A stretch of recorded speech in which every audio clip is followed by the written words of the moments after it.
پھر رحمان رحیم قل لا اسألکم علیہ اجرا الا المودۃ فی القربى صدق اللہ مولانا العلی العظیم۔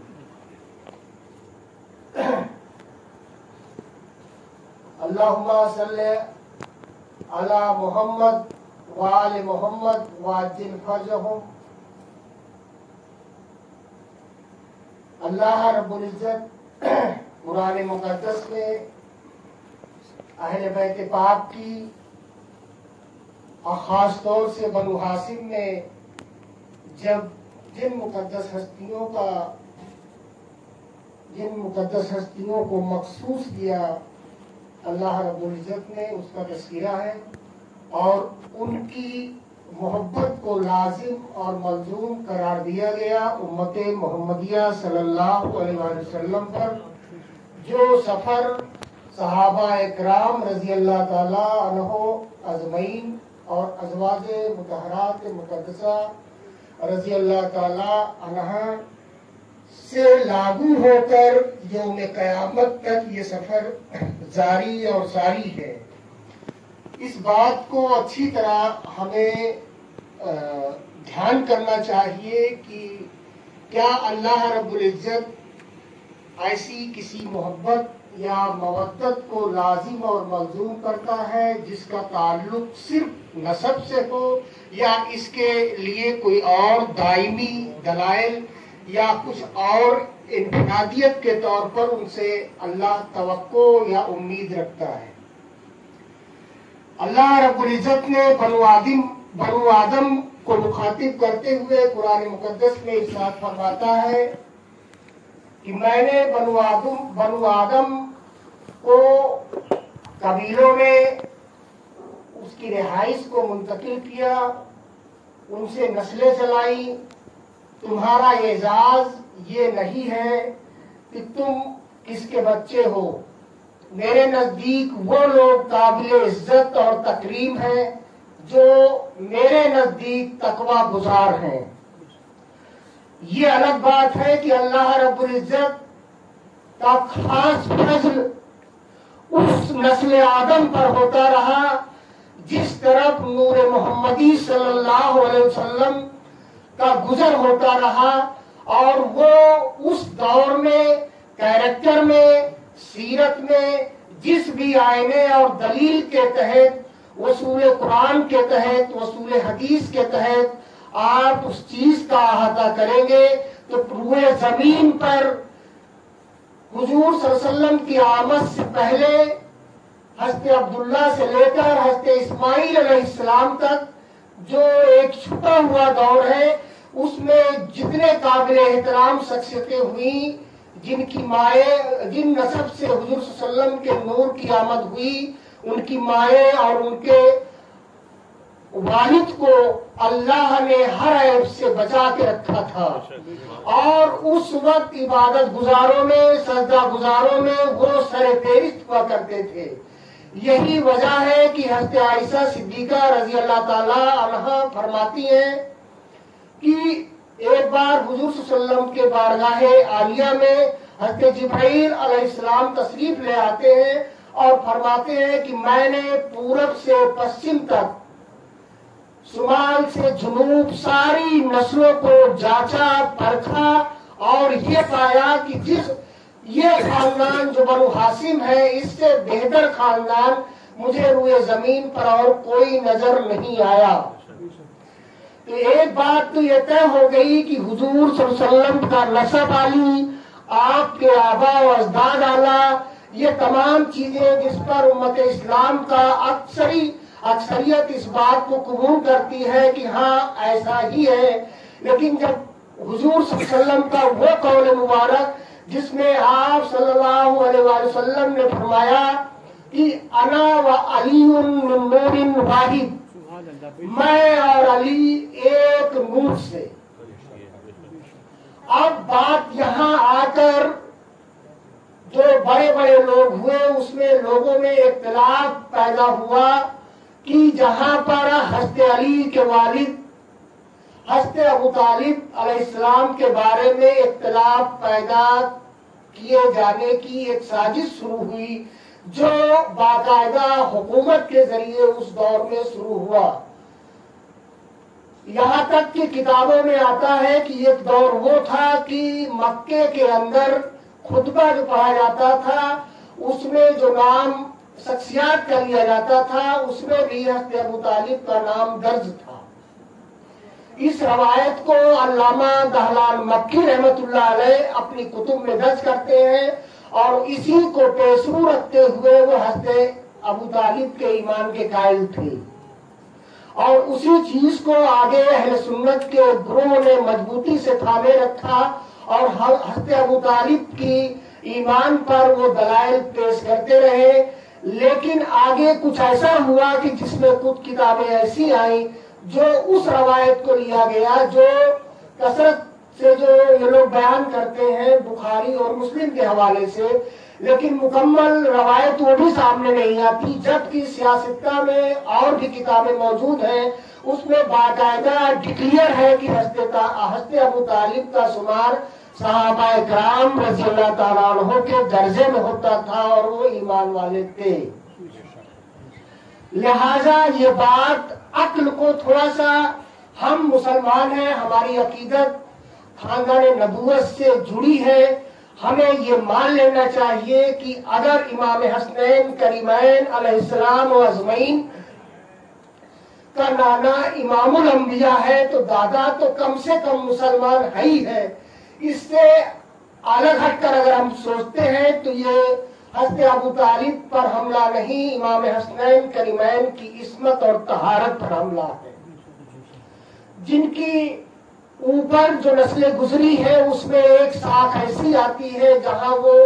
کفر کے مراحل سے گزرا معاذ اللہ. لہذا یہ بات قطعی طور پر قبول نہیں کی جا سکتی،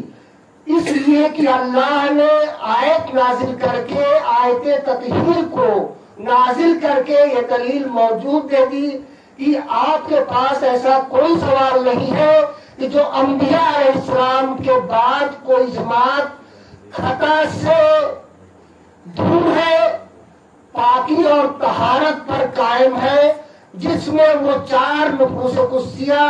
مولا علی خاتون جنت امام حسنین کریمین کی ذات اعلیٰ ہے. لہذا نسب، جس کو انگلش میں ڈی این اے کی سنرچنا بولتے ہیں، بڑی امپورٹنٹ چیز ہوتی ہے.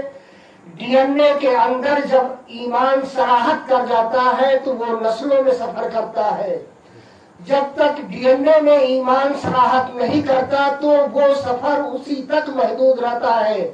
جس تک وہ بصارت پہنچی ہے. لیکن جب یہ سفر ڈی این اے میں ٹرانسفر ہو جاتا ہے تو اس میں پھر نسلیں سفر کرتی ہیں. یہ اعزاز روئے زمین پر نسل مصطفیٰ صلی اللہ علیہ وسلم کو نصیب ہوئی. حضور صلی اللہ علیہ وسلم ارشاد فرماتے ہیں، جس کا ذکر ابن حجر مکی سواقع محرقہ میں کرتے ہیں کہ حضور صلی اللہ علیہ وآلہ وسلم نے ارشاد فرمایا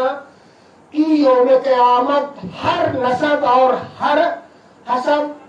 ختم ہو جائے گا الا میرا حسب اور نسب جاری رہے گا.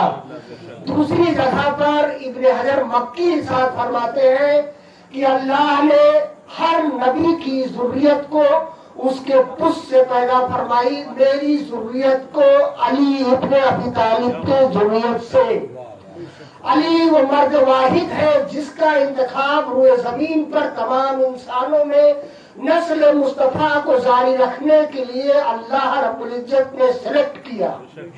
اس لیے کہ سارے ائمہ اہل بیت حضور صلی اللہ علیہ وسلم کی آل،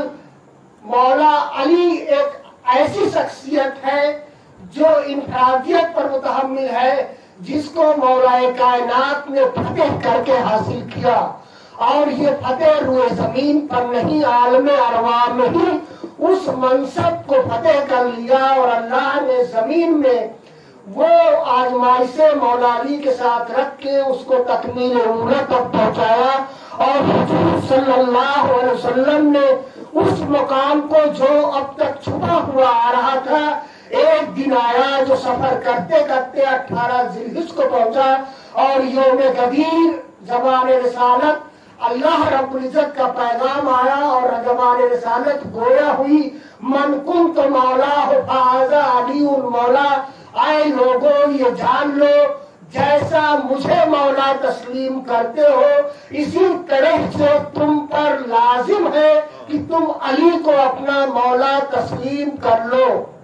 نعرہ تکبیر، نعرہ رسالت، نعرہ حیدری.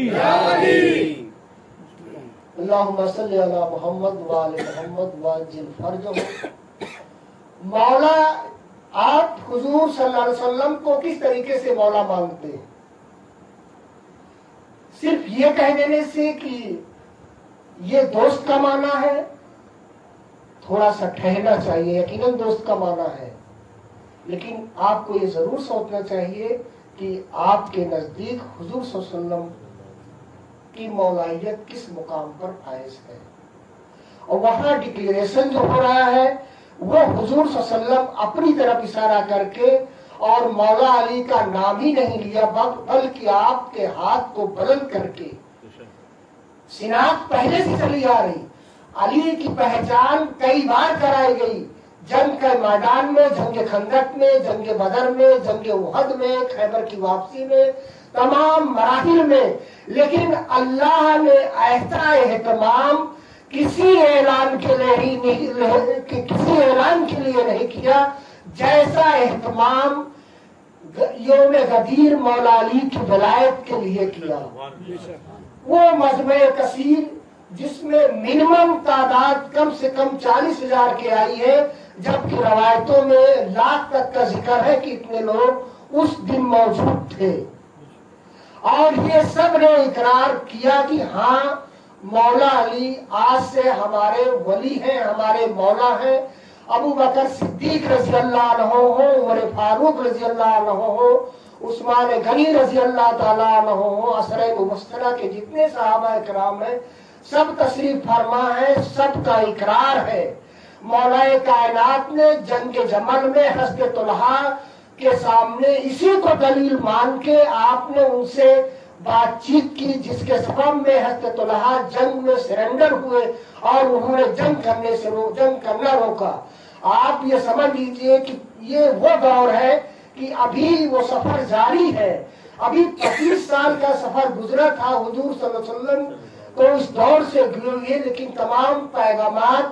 بحیثیت ایک انسان کے جو تقاضا رکھتی ہے بھول ہونے کی، وہ انسانوں میں قائم ہے، وہ چیز ہے. چونکہ مولا علی اس چیز سے آزاد ہے. حضور صلی اللہ علیہ وسلم فرماتے ہیں کہ میری خاص دعا مولا علی کے لیے تھی کہ یا اللہ جو علی یاد کرے کبھی نہ بھولے. اللہ کی عزت کی قسم جو بھی پیغام رسالت حضور مولا کائنات تک پہنچا ہے اسی کے سبب تمام صحابہ اکرام اس بات پر اتفاق کرتے ہیں کہ جنگ جمل اور صفین کے بعد جب جنگ نہرواں کا دور آیا تو ہم لوگوں کو دیکھ کر سرنڈر کر جاتے تھے کہ یہ تو بڑے بڑے حفاظ ہیں، قاری قرآن ہے، عبادت گزار ہے، اس کے کیسے جنگ کرے. اگر علی نہ ہوتے تو ہم سب ہلاک ہو جاتے. ہم لوگ تو یہ سمجھ بیٹھے تھے کہ بڑے متقی اور پرہیزگار لوگ ہیں. ہمیں اس بات کو اچھی طرح سوچنا چاہیے کہ ہمارے صحابہ اکرام کا کیا طرز عمل تھا، ان کے نزدیک مولا علی کا کیا احترام تھا علم کے معاملے میں خاص طور سے. اور تمام موقعوں پر ابو بکر صدیق رضی اللہ تعالیٰ عنہ خود اقرار کرتے ہیں. اس کا تذکرہ لطائف اشرفی میں امامت و ولایت کے باب میں ہے. حضرت عمر فاروق کے دور کی جو عدالت کی کتابیں لکھی گئی ہیں اس میں تمام فیصلے ایسے ہیں کہ جب اس فیصلے پر مولا علی بحث کرتے تھے اور فیصلہ اس کے بعد آتا تھا تو حضرت عمر اپنے فیصلے کو بدل دیا کرتے تھے اور علی کے فیصلے کو ترجیح دیتے تھے. لہذا یہ بات اہل تصوف ہو یا ظواہر علماء ہو، کوئی بھی ہو، علم شریعت ہو، علم معرفت ہو، علم طریقت ہو، علی کے مد مقابل کوئی بھی